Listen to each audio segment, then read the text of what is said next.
Halo anak-anakku semuanya, kali ini saya akan menjelaskan mengenai bab yang ketiga ya, yaitu dari materi pewarisan sifat. Di materi ini nanti kalian akan belajar pewarisan sifat, eee, apa ya, pewarisan sifat monohibrid, satu sifat turunan atau dihibrid atau dua sifat yang diturunkan. Nah, siapa yang menurunkan? Yang menurunkan adalah induk. Nah, kalau manusia, kita semua ya orang tua. Tapi kalau nanti di hewan maupun di tanaman ya induknya. Nah, melalui apa? Ini melalui dari gen. Gen itu terdapat pada kromosom. Oke, lanjut ya. Langsung aja. Nah, pewarisan sifat itu seperti ini. Apakah kamu pernah melihat bebek? Nah, bebek itu kan pasti bulunya mirip sama induknya. Nah, itu sama seperti kita deh di manusia. Manusia itu kadang kita punya kemiripan dengan orang tua kita, misalnya matanya mirip sama bapaknya apa ibunya. Kemudian misalnya hidung, rambut atau warna kulit dan sebagainya lah. Nah, siapa yang menurunkan itu semua? Yang menurunkannya itu, adalah adanya materi genetik yang namanya adalah gen. Nah, di dalam materi genetik inilah, ada sifat-sifat organisme seperti struktur tubuh, penampilan, fungsi, tingkah laku, dan sebagainya. Gimana caranya? Nah, pada bab ini kita akan belajar tentang itu. Yuk lanjut. Nah, pewarisan sifat ini itu dikenal dengan namanya Mendel. Nanti kamu tidak asing dengan namanya Mendel. Siapa Mendel itu? Mendel itu adalah salah seorang ilmuwan, ini namanya Gregor Johann Mendel. Nah, beliau itu meneliti tentang pola pewarisan sifat di kacang kapri.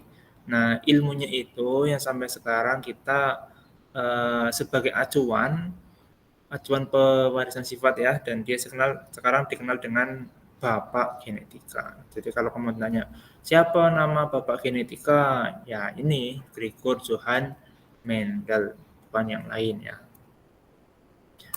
Nah, kenapa sih milihnya kacang kapri? Jadi beliau itu dulu mengamati tanaman kacang kapri sebagai penelitiannya. Nah, karena ini antara lain karena menghasilkan banyak keturunan, daur hidupnya pendek dan mudah melakukan penyerbukan dan punya sifat-sifat beda yang mencolok. Ya, nanti kita juga akan seperti itu ya. Jadi kita nanti akan di soal-soalnya itu akan mengkawinkan antara dua jenis tanaman ya. Misalnya tanaman nanti ada yang namanya mawar warna putih disilangkan dengan mawar warna merah. Nah, apa yang terjadi di keanakannya? Nah, seperti itu. Nah, ini dulu Mendel memilih tanaman kacang kapri. Nah, ini ada beberapa hal yang harus kamu ketahui sebelumnya, yaitu nih, setiap gen yang mengendalikan sifat tertentu mempunyai posisi atau tempat tertentu pada kromosom. Ya, posisi atau letak gen pada kromosom disebut lokus. Jadi tempatnya gen di kromosom itu namanya lokus. Nah, jadi gen itu adanya pada kromosom. Oke ya. Nah, setiap gen memiliki pasangan gen yang disebut alel. Oke, dan ini. Jadi nanti kamu di pembelajaran berikutnya itu ada kode-kode seperti ini, A besar, atau A kecil, atau ada A besar, A kecil. Nah, ini namanya kalau A besar, atau A kecil, itu namanya homosigot. Ini perhatikan ya. Homosigot itu kalau hurufnya itu sama, maksudnya gede kecilnya. Kalau A besar semua, itu namanya homosigot. A kecil semua, itu namanya homosigot. Nah, kalau misalnya A besar, A kecil, itu namanya heterozigot. Nah, nanti di persilangan itu ada yang namanya dominan dan resesif. Dominan itu adalah sifat yang menutupi sifat yang lain, misalnya mawar merah disilangkan dengan mawar putih. Nah, mawar merahnya itu dominan nih. Nah, berarti nanti sifat warna putihnya dia akan tertutup. Jadi nanti anakannya semuanya warna merah seperti itu. Tapi kalau resesif ini adalah ya tadi itu sifat yang tertutup dari sifat yang lain. Jadi misalnya ini besar A kecil, nah ini berarti sifat A kecil ini itu resesif, tapi sifat yang A besar ini adalah dominan. Nah, nanti kita coba lihat di metode persilangannya aja. Lanjut. Ini juga penting kamu ketahui istilah ini ya, fenotip dan genotip. Nah, kalau fenotip itu yang terlihat ya, yang terlihat. Contoh ini warna bunganya, bentuk biji atau tinggi tanaman. Tapi kalau genotip itu adalah gen-gennya. Begini misalnya, gini. A besar itu adalah genotipnya. Nih ya, A besar genotip, A kecil itu genotip. Tapi kalau misalnya fenotip itu warna bunganya. Nah, misal nih kayak ini, nanti dicontoh ada juga nanti saya kalian jelasin. Ya, nah ini kita masuk ke persilangan monohibrid yang dominan. Berarti tadi dominan adalah sifat yang menutupi sifat yang lain ya. Contoh, nih parental 1 atau P1 nih. P1 itu indukan ya, parent induk. Nah, saya mau menyilangkan mawar merah dengan mawar putih.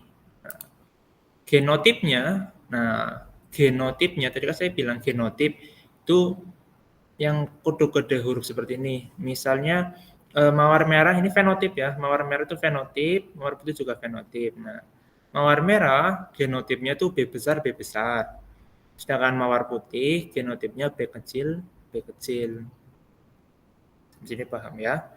Mawar merah ini sebagai parental dan ini fenotip. Mawar putih juga fenotip. Genotipnya mawar merah adalah B besar, B besar. Mawar putihnya B kecil, B kecil.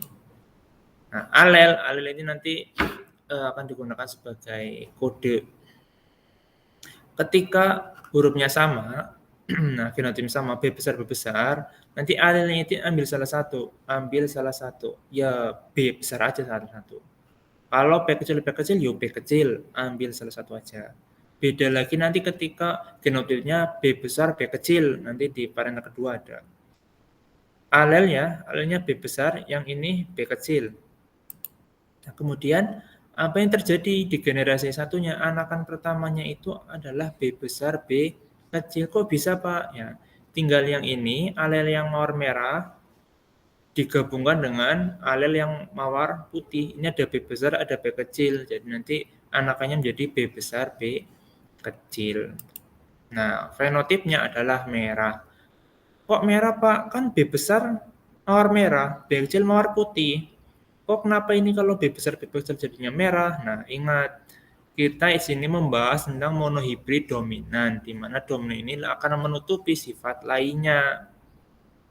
Nah, biasanya kalau kodenya besar kayak gini, hurufnya besar, itu dominan. Sedangkan yang hurufnya kecil itu resesif. Jadi ini ada sifat merah, ada sifat putih di anakan pertamanya nih. Tapi yang besar apa? Merah. Nah, berarti fenotipnya anakan pertama adalah merah. Gitu. Nah ya, sampai sini paham ya. Nah, kemudian ini biasanya itu dilanjutkan ke keturunan keduanya dengan menyilangkan anakan pertamanya. Jadi ini nanti di parental kedua itu Pak Sigit menyilangkan anakan pertamanya nih. Anakan pertama dihilangkan dengan anakan pertamanya. Nah, anakan pertamanya apa? Ini B besar, B kecil, ini kan. B besar, B kecil disilangkan dengan B besar, B kecil. Nah, sama nih polanya. Alelnya apa? Oh, ini pasti salah nih. Saya ini aja. Kurang ya. Ini enggak nih ya, ini enggak. Nah, oke. B besar, B kecil. Alelnya itu adalah B besar dan B kecil. Ya, kalau tadi di atas B besar, alelnya satu aja, B besar. Kalau ini ada B besar, B kecil, alelnya B besar dan B kecil. Ini juga sama ya, B besar dan B kecil. Bedanya itu aja. Nah, anakannya gimana, Pak? Kan ini ada B besar, B kecil, ini ada B besar dan B kecil. Cara menyilangkannya gimana? Kalau tadi hanya seperti ini, satu-satu aja, langsung gabungkan. Tapi kalau ada 4 seperti ini, kita harus membuat tabel. Tabelnya seperti ini. Nah, misalnya nih, yang horizontal ini, kamu cari yang ini. Yang ini ya, B besar, B kecil. Tulis alelnya aja. Kemudian yang ke bawah juga sama nih, B besar dan B kecil. B besar, B kecil, di sini juga sama B besar dan B kecil. Nah, terus cara menyilangkannya satu-satu. Jadi ini, B besar dengan B besar menjadi B besar, B besar. B kecil dengan B besar menjadi B besar, B kecil. Nah, ingat, biasakan yang huruf besar di depan. Oke ya. Ini juga sama, B besar, B kecil, sini terakhir B kecil, B kecil. Nah, perhatikan, karena ini dominan, maka yang ada huruf besarnya pasti merah. Ini merah, merah, merah, putih. Nah, ya, jadi merahnya ada 3, putihnya ada 1. Lanjut. Nah, perbandingan jumlah genotip, tadi genotip itu adalah yang kode huruf ya. Tadi ada B besar, B besar, ada B besar, B kecil, dan B kecil, B kecil. Jumlahnya berapa? Coba kita lihat. B besar ada 1, nih 1 doang. B besar, B kecil ada 2, dan B kecil, B kecilnya ada 1. Nah, makanya di sini perbandingannya 1 untuk B besar, 2 untuk B besar, B kecil, dan 1 untuk B kecil, B kecil. Sedangkan untuk perbandingan fenotipnya, tadi kan merah banding putih, adanya merah dan putih doang kan, yaitu 3:1. Seperti itu aja. Ini baru yang monohibrid dominan. Nah, kok udah muncul ini duluan? Oke lah, nggak apa-apa lah. Oke, yuk lanjut. Ini kalau intermediate. Nah, sama sih kayak tadi itu. Mawar merah disilangkan dengan mawar putih ya. Genotipnya sama, B besar, B besar, B kecil, B kecil. Alelnya B besar, ini B kecil. Anakannya B besar, B kecil. Yang membedakan hanya di fenotipnya. Kalau tadi di monohibrid dominan, fenotipnya B besar, B kecil itu adalah merah. Tapi kalau ini intermediate, fenotipnya adalah merah muda. Kok bisa? Nah, jadi pengertian intermediate itu adalah sifatnya itu campuran. Jadi sifatnya kombinasi antara yang sifat satu dengan sifat yang lainnya. Nah, ini kan ada merah sama putih. Nah, merah sama putih digabung jadi apa? Ya merah muda atau pink ya, merah keputih-putihan gitu, merah muda. Sama bedanya hanya di fenotip, genotipnya sama. Kemudian lanjut seperti tadi, parental kedua ya, menyilangkan anakan pertama B besar B kecil dan B besar B kecil ini ya. Alelnya masih sama. Persis cara membuatnya juga sama tabelnya seperti ini. Yang membedakan hanya fenotipnya. Ini B besar ya tetap merah. B besar B kecil merah muda. B besar B kecil merah muda. B kecilnya sih warna putih ya. Nah, perbandingannya seperti ini. Jadi dilihat aja di tabel disesuaikan ya. 21, fenotipnya juga sama nih. Merahnya ada 1, merah mudanya 2 ya, putihnya juga 1. Ini 1 2 1. Intermedia. Jadi ini udah dihibrid nanti, Bro. Jadi monohibrid saya jelasin lagi ya. Monohibrid itu persilangan pada satu sifat. Nah, jadi contohnya warna. Kamu bisa menyilangkan misalnya buah mangga manis disilangkan dengan mangga kecut. Nah, itu juga sama monohibrid. Karena apa yang disilangkan ada punya satu sifat pembedanya. Bisa rasa dari manis dan kecut, bisa warna, atau bisa tinggi sama rendah ya. Jadi misalnya kamu punya tela dhuwur tok tinggi banget, disilangkan dengan tela yang kecil. Nah, nanti anaknya jadi apa? Itu monohibrid karena punya satu sifat. Kalau dominan itu sifatnya mendominasi, akan menutupi sifat yang lain. Nah, tapi kalau intermediate itu sifatnya campuran ya antara sifat yang satu dengan yang lain, itu adalah gabungannya. Jadi contohnya misalnya merah sama putih, intermediate-nya yo merah muda begitu. Nah, kalau di hibrid itu persilangan dengan dua sifat beda kan, di hibrid kan di dalam bahasa ilmiah itu kan dua. Nah, dua sama Mendel juga sama melakukan percobaan dengan di hibrid dua sifat beda untuk membuktikan hukum dua Mendel. Nah, kita langsung aja ke contohnya. Misalnya ini nih, karena dua sifat beda, saya mengambil bulat kuning dan keriput hijau. Kan? Ini sifat pertama bulat, sifat keduanya kuning, ya kan? Disilangkan dengan sifat yang pertamanya keriput dan warnanya hijau. Kan dua sifat nih. Bulat kuning satu sama keriput hijau satu. Ya kan?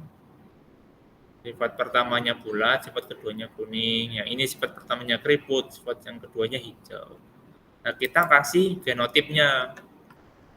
Misalnya bulat kuning, saya akan kasih genotipnya B besar, B besar, K besar, K besar. Dan yang keriput hijaunya, saya kasih genotip B kecil, B kecil, K kecil, K kecil, seperti ini ya. Nah, nanti kan muncul alel. Nah, alel ini caranya gimana? Oke, caranya gini. Kalau ini ada di hibrid ya, cara menyilangkannya adalah gini. Yang huruf pertama digabungkan dengan huruf ketiga. Ini kan apa? B besar, K besar. Kan? Kemudian lanjut, huruf pertama dengan huruf keempat. Ini apa? B besar, K besar. Sama kan? Lanjut. Ini apa? Huruf kedua dengan yang ketiga. B besar sama K kecil, B besar dengan K besar. Sama juga, sama B besar. Huruf yang kedua dengan huruf yang keempat. Sama, B besar dan K besar. Nah, karena semuanya adalah B besar dan K besar, maka alelnya itu kita cukup menulis salah satu aja, yaitu B besar dan K besar. Saya nggak bisa menghapus. Nah, kita tinggal tulis salah satu aja, B besar dan K besar. Ini pun sama. Kalau kita caranya tadi ya, yang huruf pertama dengan huruf ketiga, dilanjutkan dengan huruf pertama dengan huruf keempat, kemudian dilanjutkan dengan huruf kedua dengan huruf ketiga, dan huruf kedua dengan huruf keempat. Contoh misalnya ini nih, ada ini nih. Ada misalnya ini, B besar, B kecil, K besar, dengan K kecil. Nah, ini cara menentukan alelnya gimana? Ya, tadi ya, huruf pertama dengan huruf ketiga. Ini apa? B besar dengan K besar. Terus, apalagi? Huruf pertama dengan huruf keempat, yaitu B besar dan K kecil ya. Ini kan kecil. Nah, terus apa lagi? Huruf kedua dengan huruf ketiga. B kecil dengan huruf K besar. Terus huruf kedua dengan huruf keempat. B kecil dengan K kecil. Nah, ini cara mencari alel ya. Ketika hurufnya tidak sama, ada besar kecil ya, kayak gini caranya tadi. Nih, kayak. Kemudian saya lanjut. Klik. Nah, anakannya menjadi seperti ini nih, B besar, B kecil, K besar, K kecil. Ini tinggal digabungkan aja, biasa. Kalau anakan pertama tinggal digabungkan aja. B besar, B kecil jadi siji, K besar, K kecil jadi satu, kayak gini. Nah, fenotipnya, nah kita lihat nih. B besar tadi apa? Bulat. Tulis bulat. Ya. B kecil keriput. Nggak kayak tulis, karena ketika ada huruf besar, itu biasanya pasti dominan. Kecuali ada tulisannya, sifat ini intermediate gitu. Tapi kalau nggak ada tulisannya, itu bisa dipastikan yang besar adalah dominan. Nah, kalau ini K besar ada K besar kecil, Berarti K besarnya adalah si kuning. Ya, ketika ada yang besar itu akan sifatnya dominan ya. B besar K besar berarti bulat kuning. Sama lagi, ini kita silangkan nih dengan sesama anakan pertama ya. B besar B kecil K besar K kecil disilangkan dengan B besar B kecil K besar K kecil. Nah, alelnya apa? Nah, ini nih. Alelnya ini ya, tadi kita udah cara cari ya. Ada B besar K besar, ada B besar K kecil, ada B kecil K besar, ada B kecil K kecil. Kita tadi udah caranya ini. Nah, anakannya ya sama kayak tadi kita buat tabel seperti ini, tapi ini jumlahnya lebih banyak, ada 16 kolom ya. Kamu cari satu-satu dengan cara menyilangkannya sama tadi. Nih, B besar K besar dengan B besar K besar. Ini dari mana? Oke, huruf-huruf ini itu dari sini, no. Bang ya. Ini 4 huruf ini kita pindah ke sini. Dan yang ini ke bawah ini, yang ke bawah ini kita ambil dari sebelah sini. Atau bolak-balik nggak apa-apa. Nanti hasilnya ini. Nah, dapat disimpulkan seperti ini. Nanti anakannya ini, nomornya di mana aja, udah ada. Dan perbandingan fenotipnya berapa. Kan? Fenotipnya apa, perbandingan fenotipnya ini. Nah, kenapa 9, Pak? Ya karena ada 9 kolom. Ya kan? 1, 2, 3, 4, 5, 6, 7, 8, 9, 9 kolom. Yang bulat kuning ada 9, yang bulat hijau ada 3, yang keriput kuning ada 3, keriput hijau ada 1. Kalau yang ini apa, Pak? Kalau yang ini itu melihatnya dari sininya, genotipnya. B besar, K besar itu hanya ada 1 doang. Ya kan? Yang B besar, K kecil itu ada 2 dan seterusnya. Nanti kamu kalau nggak percaya dihitung sendiri deh. Ya. Nah, ini tadi. Nah, dengan adanya persilangan ini itu dapat kita lakukan meningkatkan produktivitas tanaman pangan ya melalui pemilihan tanaman. Itu salah satu dari penerapan dari ilmu genetika seperti tadi persilangan-persilangan. Nah, bisa untuk mendapatkan sifat unggul ya kan. Contoh, tanaman kacang kedelai varietas Wasai memiliki sifat tahan asam disilangkan dengan tanaman kacang kedelai varietas Nokon Sawon berbiji besar sehingga dapat menghasilkan tanaman kedelai yang tahan asam dan berbiji besar. Saling melengkapi dengan kelebihannya. Itu fungsinya dari penerapan ilmu genetika atau pewarasan sifat. Tuh, nggak cuma di tanaman, tapi di hewan pun juga bisa. Nah, ini misalnya hewan ternak cepat bertelur, gemuk, atau biar menghasilkan banyak susu, itu juga bisa. Jadi silakan dibaca-baca lagi contoh-contoh soalnya, kamu akan menemukan berbagai macam model-model persilangan. Oke. Selesai. Itu saja yang dapat Pak Sigit sampaikan ya pada materi kali ini. Nanti semoga kalian bisa paham. Nanti kita tinggal berlatih beberapa soal-soal untuk memperlancar atau mendalami ilmu kalian. Oke, terima kasih atas perhatiannya. Semoga bisa bertemu di lain waktu. Mohon maaf jika ada salah kata. Dan sampai jumpa lagi. Dadah.